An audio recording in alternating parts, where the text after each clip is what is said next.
أعوذ بالله من الشيطان الرجيم. بسم الله الرحمن الرحيم. السلام عليكم ورحمة الله تعالى وبركاته. إن الحمد لله نحمده ونستعينه ونستهديه ونستغفره نؤمن به ونتوكل عليه ونعوذ بالله من شرور أنفسنا ومن سيئات أعمالنا من يهده الله فلا مضل له ومن يضلل فلا هادي له. أشهد أن لا إله إلا الله وحده لا شريك له وأشهد أن محمدا عبده ونبيه ورسوله. اللهم صل على سيدنا محمد وعلى آله وصحبه أجمعين. أما بعد. Tuan-tuan, tuan-tuan muslimin dan muslimat yang dirahmati Allah sekalian, terlebih dahulu kita panjatkan kesyukuran kepada Allah Subhanahu wa taala yang tidak terhingga atas segala nikmatnya yang telah diberikan kepada kita, khususnya nikmat iman dan Islam, nikmat sihat tubuh badan yang memungkinkan kita melakukan amal-amal ibadah. Mudah-mudahan Allah Subhanahu wa taala menerima amal kita dan meredainya, sehingga memungkinkan kita juga masuk ke dalam syurga Allah Subhanahu wa taala. Kekuatan iman merupakan kekuatan yang paling ampuh, yang paling kuat. Kalaulah besi itu kita anggap hebat, kuat, tapi apabila dibakar dengan api, lebur dia. Api ni pun nampak hebat, tapi kalau siram air, mati dia. Begitu juga air yang nampak hebat, tetapi ianya mampu diserap naik ke atas oleh awan. Dan awan yang hebat itu juga mampu pula ditiup oleh angin. Dibawanya sana, dibawanya ke sini. Tetapi angin yang hebat itu dihalang, mampu dihalang oleh gunung ganang. Tersekat dia, tak boleh nak melepasi. Kalau sekarang ni musim hujan di pantai timur, angin tak mampu ditolak melepasi banjaran Titiwangsa. Sebab itu dia turun belah pantai timur sahaja. Gunung ganang yang hebat ini pun, tapi sebenarnya tak kuat juga, kerana manusialah sebenarnya yang lebih hebat. Kerana manusia ini diberikan oleh Allah Subhanahu wa taala akal, yang dengan akal ini boleh mencipta alat-alat yang canggih, ada kreativiti dan inovasi. Maka gunung yang hebat tu pun boleh ditarahnya, boleh ditebuk jadi terowong buat jalan dan sebagainya. Walau bagaimanapun hebat manusia itu, gagah, kuat, tetapi ianya mampu dikalahkan oleh hawa nafsu. Hawa nafsu lah yang lebih kuat dan kadang-kadang bermaharaja lela, menguasai manusia melakukan perkara-perkara yang mungkar. Dan nafsu yang kuat ini pula, dia hanya boleh ditundukkan dan hanya boleh dikalahkan dengan keimanan yang kuat. Dan apabila iman yang kuat, yang kental, yang ampuh, maka tidak ada yang boleh mengalahkan. Ingatlah bagaimana kita lihat Sayyidina Bilal Ar-Rabah yang ditindih dengan batu, dijemur di padang pasir yang panas, kan, dengan kekentalan iman, Allah ahadun ahad, ahadun ahad, dia mampu bertahan walaupun dihempap dengan batu. Tetapi iman yang tak kuat, kalau kita ni ditindih dengan batal yang ringan tu pun tak mampu nak angkat, apatah lagi pada pagi-pagi Ahad. Kalau Sayyidina Bilal ahadun ahad, Allah Subhanahu wa taala yang memberikan kekuatan, tapi kita ingat hari Ahad cuti, nak tolak bantal ke tepi mungkin kita tak larat. Begitulah peranan iman, tuan-tuan muslimin dan muslimat yang rahmati Allah sekalian, yang seharusnya kita sentiasa memohon kekuatan iman. Mudah-mudahan dengan kekuatan iman kita mampu mendepani cabaran-cabaran, dugaan-dugaan dan runtunan hawa nafsu yang sering sahaja meruntun untuk kita melakukan kemungkaran dan juga maksiat kepada Allah Subhanahu wa taala. Baik, InsyaAllah pada malam ini kita sambung lagi bicara kita tentang usul 20 Al-Imam Al-Syahid Hasan Al-Banna, Saya tegaskan sekali lagi bahawa usul 20 ini bukanlah nak kata Islam itu ada 20 usul. Tetapi sebaliknya Imam Al-Banna membentangkan 20 usul ini bagaimana kita nak memahami Islam yang sebenarnya. Begitu juga kita melihat bahawa dengan 20 usul ini juga kita mampu keluar daripada kemelut yang sering menghambat umat Islam daripada dulu hinggalah ke sekarang ini. Dan insyaAllah kita tengok usul yang ke-11, yang berkaitan dengan bid'ah. Memang tajuk bid'ah ni sehingga sekarang pun masih lagi hangat diperkatakan. Dan bukan sekadar hangat diperkatakan, tetapi masih ada lagi yang tak faham dan kemudiannya melakukan perkara-perkara bid'ah. Kan? Semalam saya pergi satu seminar, ada pegawai JAIS bagi tahu kat Selangor saja tidak kurang daripada 60 ajaran sesat. Jadi maknanya ajaran sesat tu pun antara ciri-ciri bid'ah yang berlaku di sana. Yang herannya kenapa masih lagi ramai di kalangan masyarakat kita, masyarakat Islam yang mudah sangat terpengaruh dengan ajaran-ajaran yang sesat, yang songsang, yang tidak ada asal usulnya dalam agama dan dalam bentuk bid'ah dan sebagainya. Dan termasuklah yang baru-baru ini Tuhan Harun. Ada juga yang mengaku Tuhan, lepas tu sakit masuk hospital. Jadi inilah perkara-perkara yang Imam Al-Banna menjelaskan dan membentangkan usul ini supaya kita memahami dan kemudian kita tidak terjebak dengan pengaruh-pengaruh yang songsang seperti ini. Baik. Usul yang ke-11, wa kullu bid'at fi dinillah la asla laha. Setiap bid'ah yang ada dalam agama Allah yang tiada asal usulnya, itu namanya bid'ah. Kan? Istihsaniha an-nasu bi ahwa'iha sawa'un bi ziyadati fihi aw bi naqsi fihi. Kan? Jadi bid'ah ni boleh berlaku dalam dua perkara di mana manusia menganggapnya baik menurut hawa nafsu mereka. Jadi maknanya sandarannya ialah hawa nafsu. Hawa nafsu kata baik, dia pun buat. Sedangkan dalam soal agama sepatutnya yang menjadi sumber, yang menjadi pegangan adalah akidah itu. Sama ada menambah ataupun mengurang. Ini dalam dua perkara. Bid'ah ni dalam dua perkara, sama ada berlakunya penambahan ataupun pengurangan.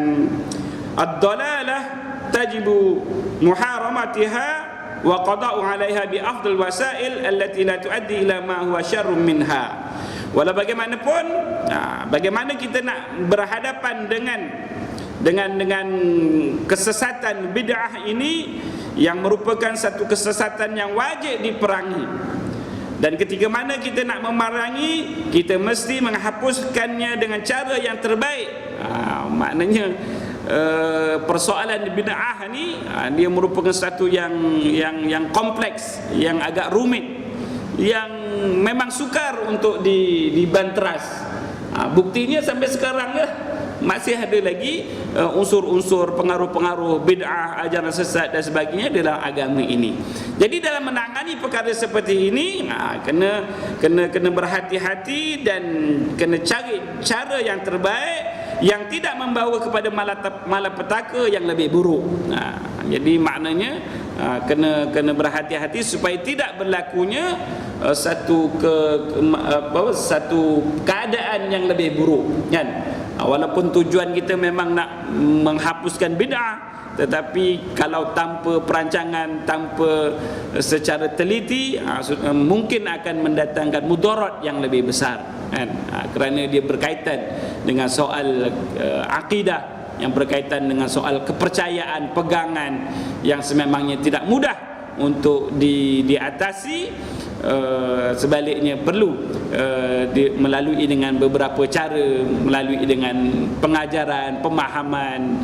Semata-mata untuk dengan penguasaan mungkin tak akan berjaya tanpa adanya pemahaman terhadap masyarakat, kan? Walaupun mungkin satu ketika boleh dihapuskan, boleh diambil tindakan, diheret ke mahkamah, tetapi mungkin selesai yang tu, kemudian timbul pula yang lain pula. Itu yang kata sampai 60 ajaran sesat kat Selangor khususnya ni, maknanya begitulah keadaan dia. Baik, pada prinsip ini Imam Al-Banna menekankan perlunya iltizam dengan kitab dan sunnah, menjaga batas-batas agama tanpa terlebih dan terkurang. Jadi antara perkara yang penting untuk memastikan supaya kita juga tidak terjerumus dalam fitnah bid'ah ini, paling tidak kita kena sentiasa iltizam dengan Al-Quran dan Sunnah dan menjaga batas-batasnya agama tanpa melampau-lampau. Dia kadang-kadang melampau sangat, itu yang boleh berlebih-lebihan dalam agama, ataupun terlampau kurang pun sama juga, terlampau mudah sangat. Itu pun akan menjadi mengurangkan pula agama. Justru kaum muslimin perlulah menjauhi segala bid'ah terhadap agama, bahkan memeranginya dengan cara yang terbaik. Sesungguhnya bid'ah sesat tersebar luas pada zaman Imam Al-Banna yang melemahkan umat dengan dahsyat. Jadi maknanya bid'ah ini juga berlaku pada zaman Imam Al-Banna lagi dengan begitu dahsyat sekali. Maka oleh sebab itu beliau menyelidiki dan menyelesaikan persoalan ini, permasalahan ini. Sebahagian manusia mempertahankan diri daripada bid'ah, tetapi dengan cara yang kurang lunak, bukan dengan cara yang bijaksana, membuatkan keadaan semakin genting dan bercerai-berai dengan yang lebih teruk. Jadi apakah cara yang terbaik? Jadi Imam Al-Banna menggagaskan usul yang ke-11 ini supaya keadaan tidak tegang, tidak genting, yang akhirnya berlakunya perpecahan di kalangan masyarakat Islam. Jadi sudah tentu ini sesuatu yang lebih mudarat daripada nak menyelesaikan. Imam Al-Banna bangkit menyeru manusia kembali kepada sumber yang suci, iaitu Al-Quran dan Sunnah, mengingatkan mereka kepada bahaya bid'ah dan menolaknya dengan cara yang terbaik serta uslub yang bijaksana. Dengan uslub yang bijaksana. Jadi Imam Al-Banna mengambil pendekatan yang sederhana, pendekatan yang bijaksana, menyeru masyarakat. Ialah maknanya nak mengatasi masalah bid'ah ni, dia kena mengembalikan masyarakat pegangan mereka kepada Al-Quran dan Sunnah dan tidak berlebih-lebih. Jadi itu step yang pertama lah kan, daripada nak menyerang, mengkritik dan sebagainya. Itu bukan cara yang terbaik. Adalah lebih baik kita melihat pengertian bid'ah. Sebelum kita bincang lebih lanjut tentang bid'ah, dari segi metodologi ilmu Islam ni, dia biasanya didinafikan lughatan wa istilahan. Bid'ah dari segi bahasa, lughatan, iaitu mencipta sesuatu perkara bukan dengan bentuk yang sebelumnya. Itu dari segi bahasa, mereka cipta, mereka benda yang baru, yang sebelum ni tidak ada, diadakan. Ini dari segi kreativiti dan juga inovasi lah. Ini dari segi bahasa. Sebab itu orang-orang yang kreatif, orang-orang yang inovasi ini dipanggil sebagai ibda'. Maknanya dia mereka cipta benda-benda yang baru. Itu dari segi bahasa secara umum. Adapun dari segi istilah ataupun dari segi syarak, iaitu mereka satu jalan pada agama yang menandingi syariah, berjalan di atas landasannya, bermaksud untuk berlebih-lebih pada ta'abbudiyah kepada Allah Subhanahu wa taala. Jadi yang kita nak bincang secara khusus ialah istilah dari segi syarak ataupun dari segi istilah syarak, iaitu mencipta benda yang baru dalam agama, menandingi syariat yang sedia ada. Dibuat-buat benda yang lain daripada yang dah sedia ada, dengan tujuan kononnya untuk mendekatkan diri kepada Allah Subhanahu wa taala. Inilah yang sering berlaku apabila manusia tidak berpegang kepada Al-Quran dan Sunnah, tidak berpegang kepada syariat, maka dia cuba mereka cipta benda-benda yang baru. Itulah yang dikatakan bid'ah. Walaupun tujuannya baik, kononnya nak mendekatkan diri dengan Allah Subhanahu Wa Taala, tapi sebenarnya bukan begitu caranya. Kerana di sana ada kaedah, khususnya dalam antara ibadah dengan muamalat, kan? Al-aslu fi ibadah haram, kan? Al-aslu fil ibadah adalah haram. Segala bentuk ibadah, segala bentuk pengabdian diri kita kepada Allah Subhanahu Wa Taala haram asal dia, kecuali apa-apa yang telah ditunjukkan oleh Al-Quran dan Sunnah, apa-apa yang telah diajarkan. Nah, itu cara-cara bagaimana nak menyembah Allah, cara-cara bagaimana nak beribadat kepada Allah Subhanahu Wa Taala. Begitu jugalah kalau kita cuba ambil contoh, nak menghadap masuk istana raja, kan, nak jumpa dengan yang di Pertuan Agong, dia ada tata cara dia, ada adat istiadat dia, ada dia punya protokol dia, kan. Jadi begitulah kita ini nak menghadap Allah Subhanahu Wa Taala, Allah telah tentukan protokol dia, cara dia, kaedah dia, dan itulah yang kita lakukan untuk menghadap Allah Subhanahu Wa Taala. Dan tidak boleh sama sekali kita buat cara yang lain, mereka cipta benda yang baru semata-mata kononnya nak mengambil hati ataupun nak mendekatkan diri kepada Allah Subhanahu Wa Taala. Itu tidak kena, kan? Kalaulah dengan agung sendiri pun kita buat cara, tata cara kita sendiri, tak ikut protokol istana, itu pun dah dianggap salah.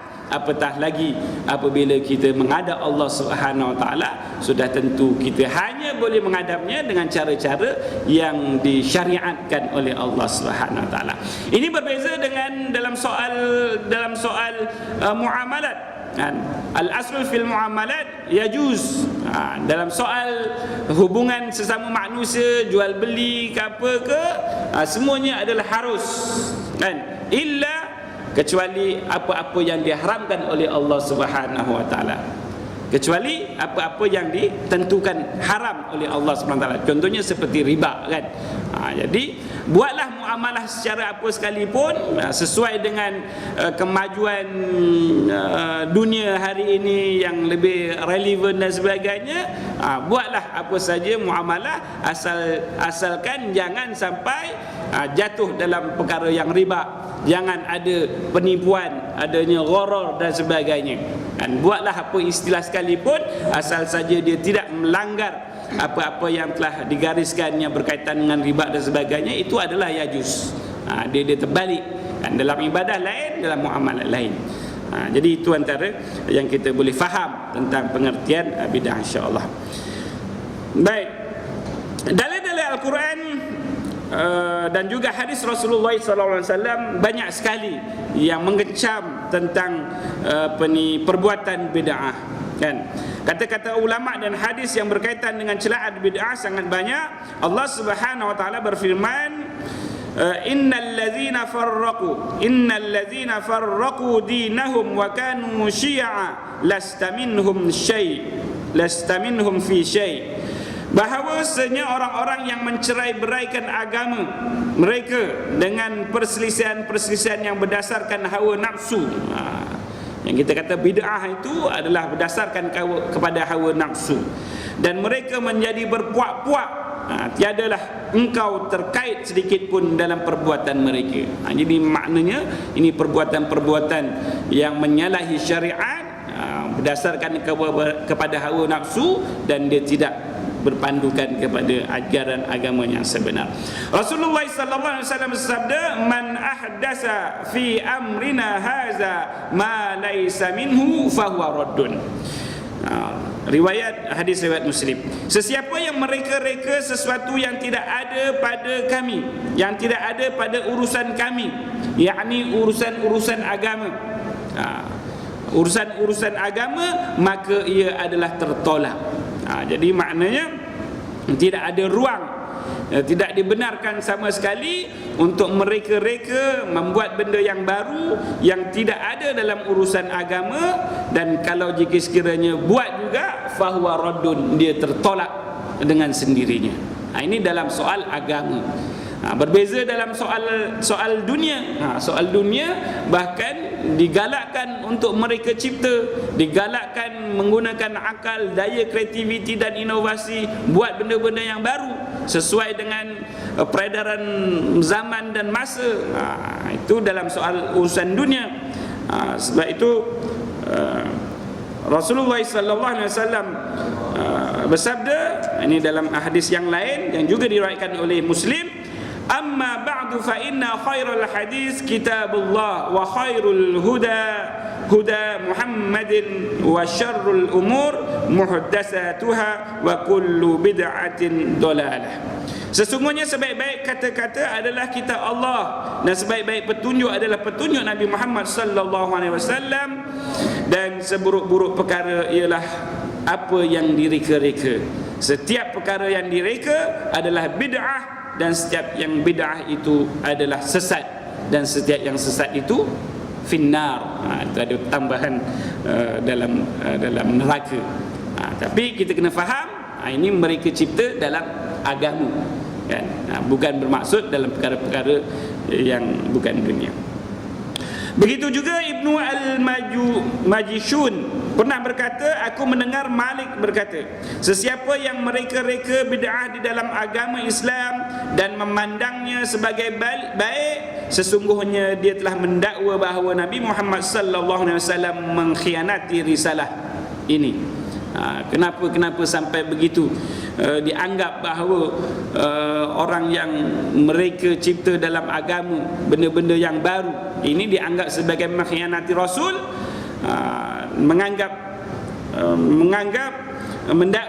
mendakwa bahawa Nabi itu adalah mengkhianati risalah. Kenapa kita kata begitu?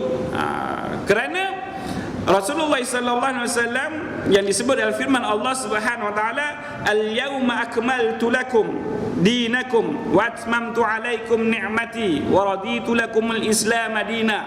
Itu satu statement ayat Quran yang menjelaskan tentang kesempurnaan agama ini, tentang kecukupan nikmat yang Allah telah berikan kepada Rasulullah sallallahu alaihi wasallam, dan juga meredai bahawa agama waraditu lakumul Islam Madinah itu maknanya sesuatu yang telah komplit, yang telah lengkap, yang telah cukup. Jadi maknanya tidak ada di sana keperluan penambahan, tidak memerlukan perkara-perkara yang baru, sudah memadai dengan apa yang telah disampaikan oleh Rasulullah sallallahu alaihi wasallam kepada kita semua. Jadi kalau kita mendakwa di sana ada benda yang baru, ada keperluan penambahan, seolah-olah Rasul ini tidak amanah, seolah-olah Rasul ini tidak menyampaikan semuanya, seolah-olah Rasul ini mengkhianati risalah ataupun perutusan kerasulan Nabi Muhammad sallallahu alaihi wasallam, sehingga mengatakan masih lagi tidak lengkap, masih lagi tidak cukup dan sebagainya. Jadi ini merupakan satu pengkhianatan. Jadi apa jua yang tidak mungkin dianggap agama pada hari tersebut, maka hari ini juga tidak akan dianggap agama. Jadi cukuplah apa yang telah diasaskan oleh Rasul, yang telah dicukupkan oleh Rasul, maknanya sampai ke hari kiamat ianya akan memadai dan cukup dengan apa yang telah didatangkan. Walau bagaimanapun bukanlah bermaksud tidak adanya penambahbaikan dan sebagainya, tetapi itu pun masih dalam ruang lingkup yang dibenarkan dengan kaedah-kaedah fiqh yang dibuat oleh para ulama, yang tidak terkeluar daripada syariat, kan? Maknanya disesuaikan dengan hukum hakam yang baru dan sebagainya. Yang itu tidak termasuklah dalam kategori bid'ah. Sebab dia masih lagi ada asas dia, masih ada lagi usulnya pada agama. Tapi yang dikatakan bid'ah ini ialah yang memang tidak ada asas dalam agama itu sendiri. Baik, mereka-mereka menambah dan mengurangi. Mereka dalam urusan agama ada satu perkara yang amat tercela, sama ada menambah ataupun mengurang. Kerana dengan menambah bermakna mendakwa syariat ini masih lemah masih tak cukup, masih tak lengkap, kan? Serba kekurangan, kerana dengan mengurangkannya bermakna mengkufuri beberapa syariat. Ada pun itu yang menambah, dia rasa agama ni tak cukup, tambah lagi lah, buat benda yang baru dan sebagainya. Ada pun yang cuba nak menguranginya pula, itu adalah yang mengkufuri beberapa syariat yang mengheret para pengikut ke arah kehancuran dan juga kebinasaan. Yang ni dia nak mudah pula, sedangkan syariat telah menentukan hukum hakamnya, cara dan sebagainya, tetapi tidak ikut, itu bermakna dia membawa kepada kehancuran. Baik. Antara contoh penambahan ataupun contoh bid'ah yang menambah ni, contohnya ialah mengadakan perayaan menyambut hari kelahiran, membina binaan atas kubur dan bertawaf di sekelilingnya, hidup ala kependitaan dan seumpamanya. Ini beberapa contoh dan banyak lagi contoh yang memang kadang-kadang berlaku, kan. Antara contoh yang 2 minggu lepas saya berjauhlah ke Pulau Besar, Melaka. Rupa-rupanya di sana ada makam Syekh Arifin, antara ulama yang awal-awal datang ke Nusantara lah kot, kan. Dan berdakwah di sana dan kemudian dimakamkan kat situ. Itu cerita dia lah. Tapi yang kita anggap sebagai suatu perkara yang menyalahi dan yang berlakunya bid'ah ni apabila makam tersebut itulah telah didatangi dengan ramai orang. Saya percaya tuan-tuan pun sedia maklum perkara ini, tapi saya buat pertama kalilah bila pergi ke Pulau Besar tu, tengok hairan kenapa makam kubur seorang yang berjasa dengan Islam ini telah dijadikan sebagai tempat pemujaan, tempat orang minta hajat ke apa ke, macam-macam botol air, macam-macam bunga dan sebagainya. Walaupun sekarang ni agak terkawal, kalau nak bandingkan cerita ikut dulu lagi teruk, kan. Tapi yang saya herannya ialah dianya didatangi bukan oleh orang-orang Islam, tetapi oleh orang-orang India, Hindu yang datang, tak tahu apa tujuannya, nak minta apa ke, dan ramai sekali. Jadi ini adalah jelas perkara-perkara yang bid'ah, yang jelas benda ni yang berkaitan dengan khurafat. Tapi kalau orang Islam tu mungkin kita boleh cakap kat dia lah, benda ni bid'ah, jangan buat. Tapi yang datang ni bukan Islam, Hindu. Saya pun tak tahu kenapa jadi macam tu. Baik. Antara contoh yang menguranginya pula ialah enggan berjihad dan menafikan hukum tentang ketetapan oleh Allah Subhanahu Wa Taala. Yakni menafikan tentang hukum berjihad. Ataupun sekarang ni, ataupun yang biasa kita dengar ialah tentang menafikan kefarduan solat Jumaat. Tak payah solat Jumaat. Ini memang seronok lah, kan. Jadi memang ahli bid'ah ni memang dia suka benda yang macam ni lah, yang mudah, yang tak payah solat Jumaat, tak payah. Kalau solat 5 waktu sehari semalam ni pun boleh dijamakkan saja, ataupun solat dengan niat je, macam-macam. Jadi ini yang contoh-contoh bid'ah dalam mengurangi agama ataupun dari segi hukum hakam syariat, kan. Sehinggalah haji pun tak perlu, tak perlu ke Mekah. Mungkin ada di India, ada di Pakistan atau kat mana, cukup buat haji kat situ. Ini pun perkara yang membabitkan bid'ah. Baik. Jadi mengingkari bid'ah keagamaan, yang bukan bid'ah keduniaan ni, mungkin kita boleh berdasarkan kepada definisi itu kita faham. Di sana ada bid'ah yang bentuk dunia lah, ataupun bid'ah dalam bentuk agama. Itu dulu, kan. Imam Al-Banna sangat cermat dalam menolak bid'ah serta seruan memeranginya. Beliau mengaitkannya dengan 2 perkara.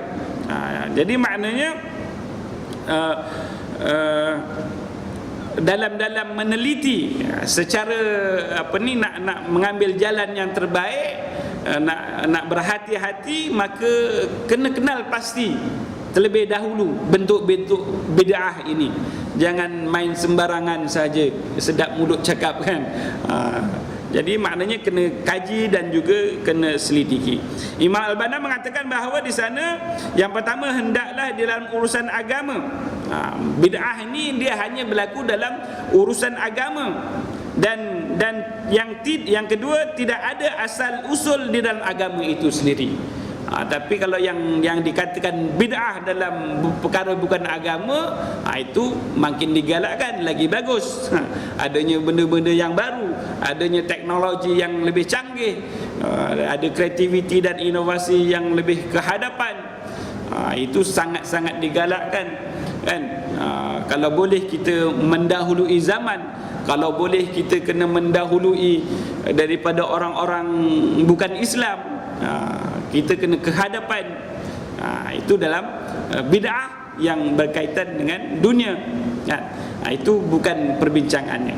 Perbincangannya di sini ialah hendaklah di dalam urusan agama, dan ianya memang tidak ada asal usul dalam agama, dan benda ni direka cipta untuk tujuan-tujuan tertentu. Kan? Kerana itu kaum muslimin dituntut agar mereka dan mencipta dalam urusan keduniaan dalam segenap bidang. Itu yang saya nyatakan tadi, termasuklah dari segi perindustrian, pertanian, perubatan, teknologi ke apa ke, untuk memenuhi keperluan mereka serta meneguhkan lagi kehidupan umat Islam, dan berupaya untuk menjalankan kewajipan kita ini sebagai khalifah di atas muka bumi Allah Subhanahu wa taala, dan kemudian memakmurkan dengan teknologi, benda-benda yang ibda', yang baru. Inilah apa yang disabdakan oleh Rasulullah sallallahu alaihi wasallam, antum a'lamu bi amri dunyakum. Antum a'lamu bi amri dunyakum. Bagaimana para sahabat satu ketika pernah bertanya kepada Rasulullah sallallahu alaihi wasallam tentang dalam bidang pertanian, mengahwinkan anak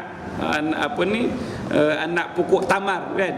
Bila dirujuk kepada Rasulullah kata, antum a'lamu bi amri dunyakum. Buatlah, ini urusan dunia kamu lebih tahu kan. Tapi dalam agama tanya ke aku. Begitulah maksudnya kan.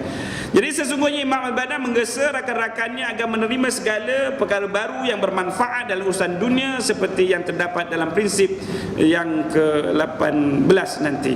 Dan alangkah baiknya jika kaum muslimin menjaga garis sempadan agama, menumpukan sepenuh pemikiran dan tenaga mereka untuk mereka cipta berkaitan urusan dunia bagi mendapatkan kemuliaan dan kekuasaan seperti umat Islam yang terdahulu.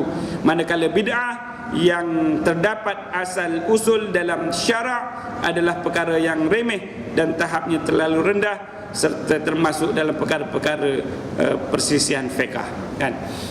Jadi itu syaratnya ada dua tadi kan. Maknanya yang dikatakan bid'ah ialah yang dalam perkara-perkara agama.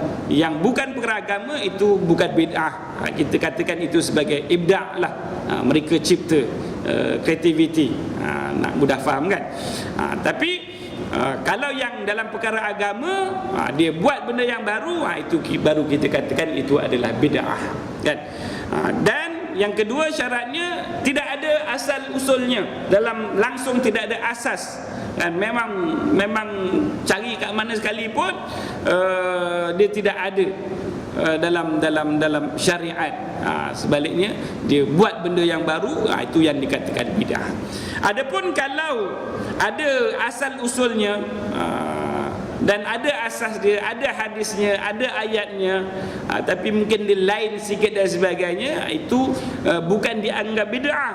Sebaliknya itu adalah perkara-perkara yang kita anggap kecil. Itu adalah perselisihan ulama yang berkaitan dengan perkara-perkara yang ranting, yang cabang. Itu masih lagi dalam kategori yang dibenarkan dan dia bukan bid'ah. Jadi sebab itulah kita kena berhati-hati dalam perkara ini. Kenal pasti betul perkara tersebut, bid'ah tu yang bagaimana kan. Kalau memang dia memang dalam perkara agama, itu bid'ah. Dan kemudian dalam agama ni pula tak ada asal dia, tak ada asas dia, tak ada usul dia, barulah kita boleh katakan itu sebagai bid'ah.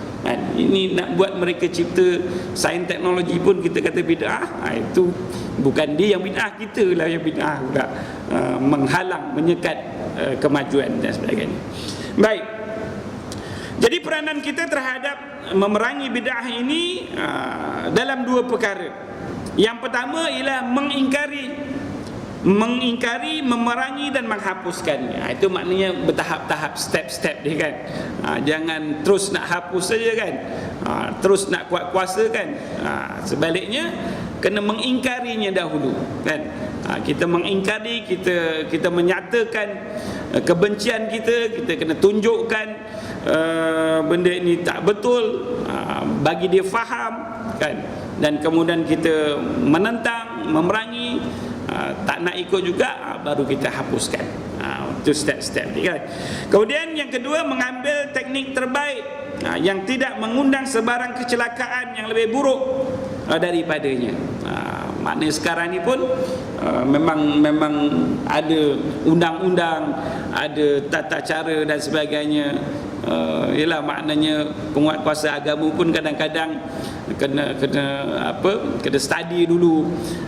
Bukan sembarangan boleh membuat tangkapan dan sebagainya, kerana cabaran-cabaran di luar sana itu lebih hebat, bukan mudah semudah yang kita sangka kan. Boleh hapus, boleh tangkap macam tu saja kan.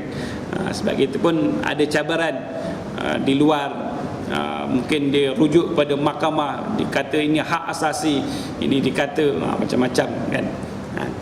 Baik, jadi Allah memerintahkan kita untuk mengingkari bid'ah, dan dia jugalah yang memerintah kita memerangi bid'ah dengan sebaik-baik cara kan. Maknanya dalam perkara ini Allah Subhanahu Wa Taala bukan sahaja menyuruh kita memerangi, menghapuskan dan juga mengingkari perkara bid'ah ini, tetapi kena ingat Allah Subhanahu Wa Taala juga menyuruh kita untuk melakukan dengan cara yang terbaik, melakukan dengan cara-cara yang terbaik supaya tidak mendatangkan mudarat yang lebih besar. Kadang-kadang kita lupa ni, kita terlampau excited, semangat kan, nampak benda mungkar aja diserangnya, nampak kuih lindu pun dihantam. Sedangkan Allah SWT juga menyuruh untuk kita melakukan. Kalau nak kata nak menghapuskan, kena hapuskan dengan cara yang betul, bukan sembarangan saja kan. Tidak harus dari segi syarak kita memerangi bid'ah dengan mengundang kecelakaan yang lebih besar daripada itu. Jadi kalau datang benda yang lebih teruk, yang lebih mungkar, itu maknanya sudah jatuh haram kan. Kononnya nak buat benda yang baik, tapi tak kena kaedah, tak kena cara, sebaliknya dia akan mengundang mudarat yang lebih besar kan. Apa contohnya kan?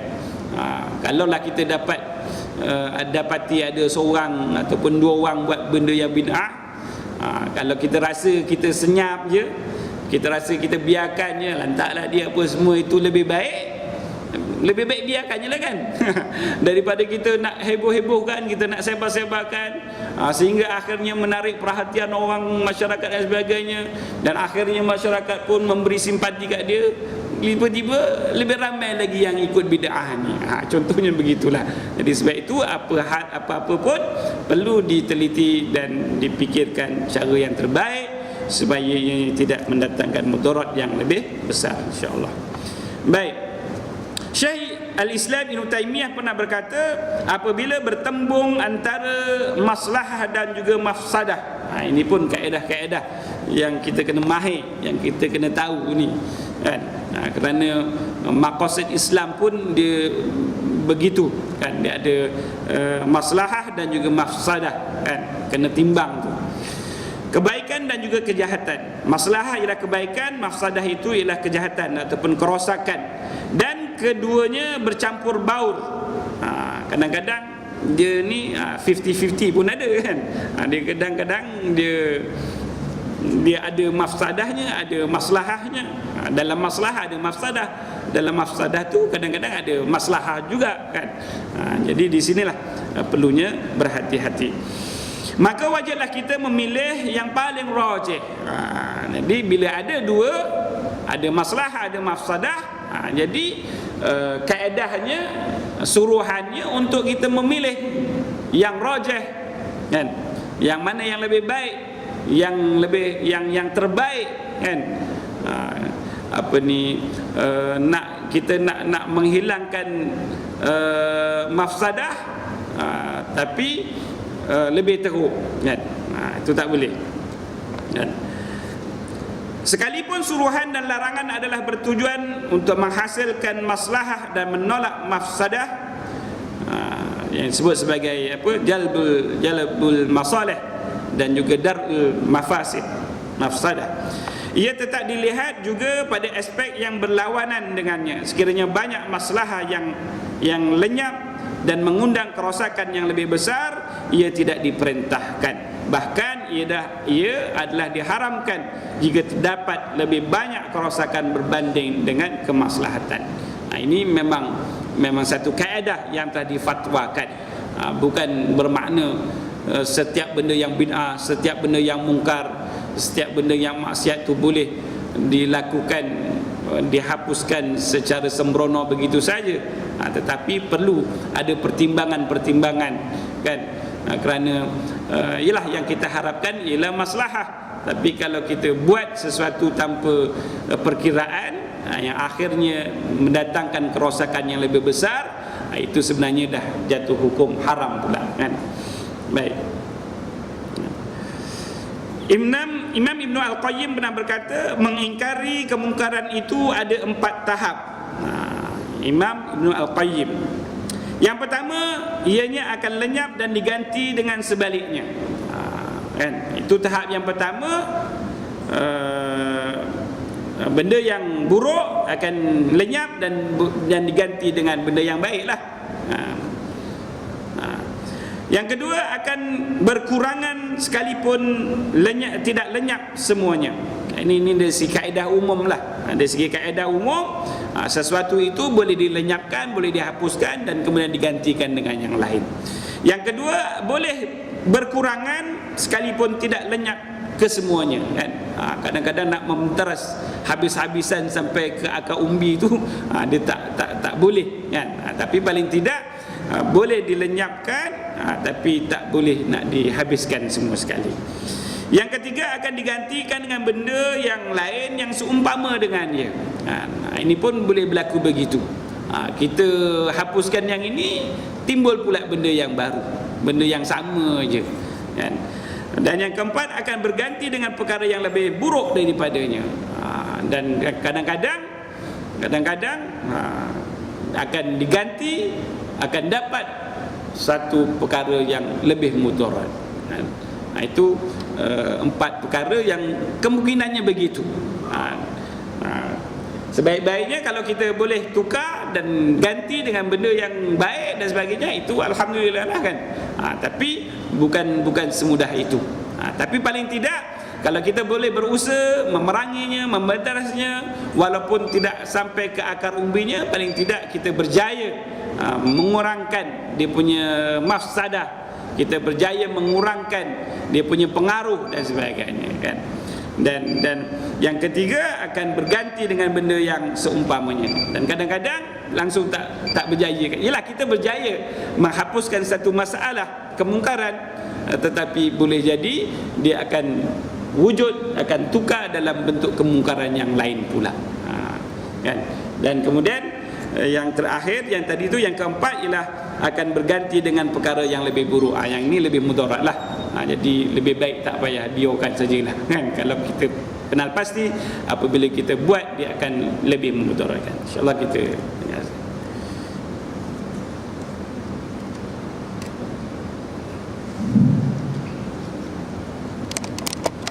Baik, tuan-tuan muslimin dan muslimat yang dirahmati Allah sekalian, insyaAllah kita sambung sikit lagi. Berdasarkan kepada 4 kaedah yang dinyatakan oleh Imam Ibn Al-Qayyim dalam mengingkari kemungkaran itu tadi, ataupun mengingkari perkara bid'ah itu, yang pertama dan kedua itu adalah disyariatkan, iaitu memerangi dan menggantikan dengan benda yang lebih baik, yang lebih bagus. Itu disyariatkan, memang disuruh, diperintahkan. Yang kedua pun masih lagi disyariatkan juga, dan apabila kita perangi, walaupun tidak dapat menghapuskan semuanya sekali, tetapi paling tidak kita telah dapat menghalang pengaruhnya, dapat menghalang daripada berkembangnya mafsadah itu. Ini pun disyariatkan. Tetapi kalau keadaannya sama saja, diperangi pun mungkin boleh, tetapi akan timbul benda yang sama juga. Ini dalam dikategorikan sebagai perkara yang ijtihad. Itu dalam ijtihad kan. Sama ada nak biarkan ataupun nak perangi, terpulang kan. Sebab dia sama saja. Jadi itu dikira sebagai ijtihad. Maknanya kalau diperangi itu lebih baik, peranglah. Walaupun mungkin benda ni tak akan selesai, cantas kat sini dia tumbuh kat sana pula, cantas kat sana tumbuh pula kat sini. Itu perkara ijtihad. Jadi itu tengok keadaan semasa pada ketika itulah macam mana nak buat. Adapun yang keempat, apabila diperangi ataupun cuba nak dihapuskan dan kemudian mengakibatkan sesuatu yang lebih mudarat, keburukan yang lebih besar, itu diharamkan. Jadi biarkan saja, jangan diperangi. Sebab apa? Sebab jika sekiranya diperangi, dia akan mendatangkan kemudaratan yang lebih besar. Contohnya, pernah pada satu ketika aku pernah mendengar Syekhul Islam Ibn Taymiyah berkata, maknanya zaman Ibn Taymiyah, di mana beliau dan juga rakan-rakannya pernah hidup pada zaman Tatar, di mana sebahagian orang Tatar ini meminum arak, kan? Beberapa orang yang bersama kami cuba menegah perbuatan mereka. Kemudian Ibn Taymiyah kata, jangan tegah dia, biar dia minum arak. Maksudnya begitu kan. Kerana apa? Sebabnya sebabnya biar dia minum arak itu sebenarnya lebih baik kan. Biar dia minum arak, biar dia mabuk, biar dia tergolek masuk longkang kan. Tetapi jika sekiranya dia tidak mabuk, dia akan membunuh orang kan. Ini keganasan zaman Tatar dahulu, ketika mana masuk ke kota Baghdad dan sebagainya, kan. Biar dia mabuk, dengan keadaan dia mabuk, dia tidak membunuh jiwa, membunuh orang. Jadi maknanya mengekalkan dalam keadaan dia minum arak dan mabuk itu lebih baik, kan, berbanding dengan apabila ditegah tak boleh minum arak, ni haram dan sebagainya. Dia lebih marah, dia lebih dan kemudian dia membunuh orang. Jadi dengan ini akan memberikan mudarat yang lebih besar, kan, berbanding dengan dia minum arak. Jadi kadang-kadang kena lihat beginilah penelitian dan juga kaedah-kaedah yang seharusnya kita fahami, sebagaimana yang telah dinyatakan oleh Imam Syahid Hasan Al-Banna dalam rukun yang ke-11 ini. Jadi maknanya dalam perkara apa sekalipun perlu kepada penelitian secara rapi dan tidak secara sembrono, secara tergopoh gapah.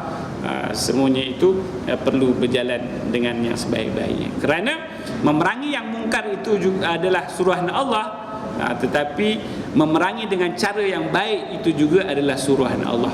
Jangan kita kata ini adalah perintah Allah dan kita buat dengan cara yang tak betul, sehingga kita mengabaikan perintah Allah juga yang menyuruh, Allah SWT menyuruh untuk kita buat yang terbaik.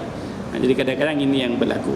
Jadi Imam Al-Banna mempraktiskan kaedah-kaedah seperti ini, dan akhirnya dapat menyatu padukan, dapat mengharmonikan, dan juga dapat mengatasi krisis-krisis yang berat seperti ini, kan. Walaupun mungkin paling tidak tak dapat menyelesaikan semua, tetapi dia mampu mengurangkan kegentingan daripada dalam masyarakat, dan juga tidak mudah-mudah untuk melabelkan bid'ah sana bid'ah sini dalam keadaan kita sendiri pun tak faham apa itu bid'ah, kita sendiri pun tak tahu sebenarnya benda ini betul-betul bid'ah ataupun tidak. Jadi ini semua perlu dikaji terlebih dahulu, kan. Jadi kalau benda tersebut memang ada asalnya, memang ada asasnya, itu tidak dianggap sebagai bid'ah. Kalau ianya pun berlainan, ada timbulnya perselisihan antara dari segi hukum antara ulama dan sebagainya, itu kita anggap benda ni masih lagi dalam yang dibenarkan. Itu dalam perkara ijtihad, dalam perkara perselisihan di kalangan ulama, dia tidak jatuh dalam perkara bid'ah, kan. Jadi kalau kita tanpa usul periksa melabelkan bid'ah dengan secara sembrono, sudah tentu dia akan mencetuskan kegentingan di kalangan masyarakat. Jadi dengan kaedah-kaedah seperti ini, Imam Al-Banna telah membentangkan supaya difahami dan diambil tindakan dengan sebaik-baiknya. Wallahu alam. Sekadar itu perbincangan kita berkenaan dengan usul yang ke-11 ini yang berkaitan dengan bid'ah. Jadi ya, ada soalan ke? Silakan. Assalamualaikum.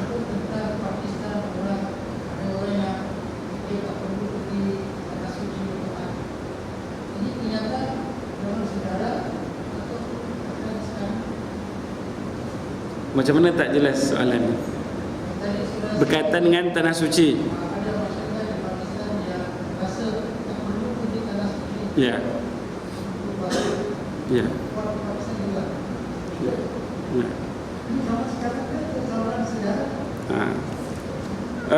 Itu contoh saja. Contohnya mereka itu. Ya. Ya. Ya. Ya. Jadi itu contoh-contoh bid'ah yang mana mereka ini telah mengubah syariat dan sebagainya. Solat Jumaat tidak wajib, haji ini tak perlu pergi ke Mekah dan sebagainya. Itu antara contoh-contoh bid'ah yang memang kita pun sedia maklum dan kita pernah dengar dan sebagainya.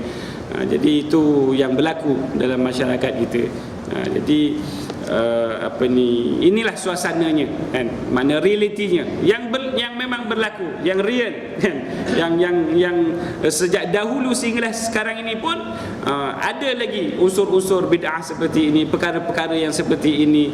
Jadi sebab itu penting untuk kita memahami kaedah-kaedah ini, memahami permasalahan ini, supaya kita, yang pertama, kita tidak terjebak ataupun terjerumus dalam perkara ini, kan. Dan kemudiannya kalau benda ni berlaku dan kita tahu, kita kena mengingkari dan juga kita kena memerangi dan berusaha untuk menghapuskannya dengan cara yang terbaik. Jadi ini antara kesimpulan dan pemahaman ataupun pengajaran yang kita dapat dalam kuliah ini, insya-Allah. Jadi kita tangguh dengan tasbih kafarah dan juga subhanakallahumma la ilaha illa anta astaghfiruka wa atubu ilaik. Bismillahirrahmanirrahim. Wal 'asri innal insana lafi ladzina amanu wa 'amilus solihati wa tawassaw bis sabr. Terima kasih buat yang bertanya tadi, yang menjelaskan lagi.